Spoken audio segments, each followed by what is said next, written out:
গীতায় রয়েছে 700টি শ্লোক। তার মধ্যে কে কয়টি বলেছেন জানেন?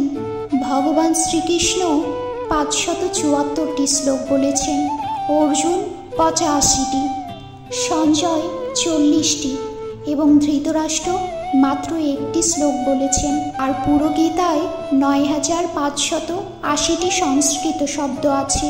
গীতার প্রথম অধ্যায় পাঠ করিলে লোকের মন পবিত্র হয়, দ্বিতীয় অধ্যায় পাঠ করিলে নির্মলতা লাভ হয়, তৃতীয় অধ্যায় পাঠে সর্বপাপ দূর হয়, চতুর্থ অধ্যায় পাঠ করিলে ব্রহ্মহত্যা ও স্ত্রীহত্যা জনিত পাপ তৎক্ষণাৎ দূর হইয়া থাকে, পঞ্চম অধ্যায় পাঠ করিলে চৌর্য মহাপাপ দূর হয়, ষষ্ঠ অধ্যায় পাঠে মন্দ ভাগ্য নাশ হয়, সপ্তম অধ্যায় পাঠ করিলে বুদ্ধি নির্মলতা লাভ করে, অষ্টম অধ্যায় পাঠে অখাদ্য ও অপেয়জাত সকল প্রকার পাপ দূর হয়, নবম অধ্যায় পাঠ করিলে পৃথিবী দানের মতো পুণ্য লাভ হয়, দশম অধ্যায় পাঠে সর্বপাপ বিনষ্ট হইয়া শ্রেষ্ঠ জ্ঞান জন্মে, একাদশ অধ্যায় পাঠে ব্রহ্মজ্ঞান লাভ হয়ে মুক্তি লাভ হয়, দ্বাদশ অধ্যায় পাঠে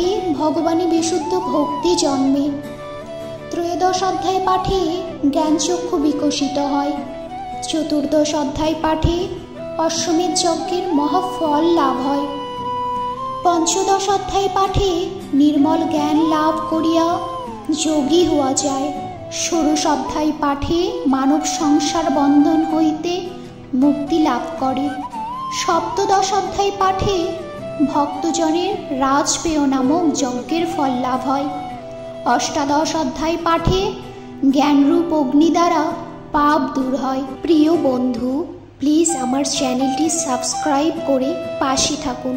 ধন্যবাদ।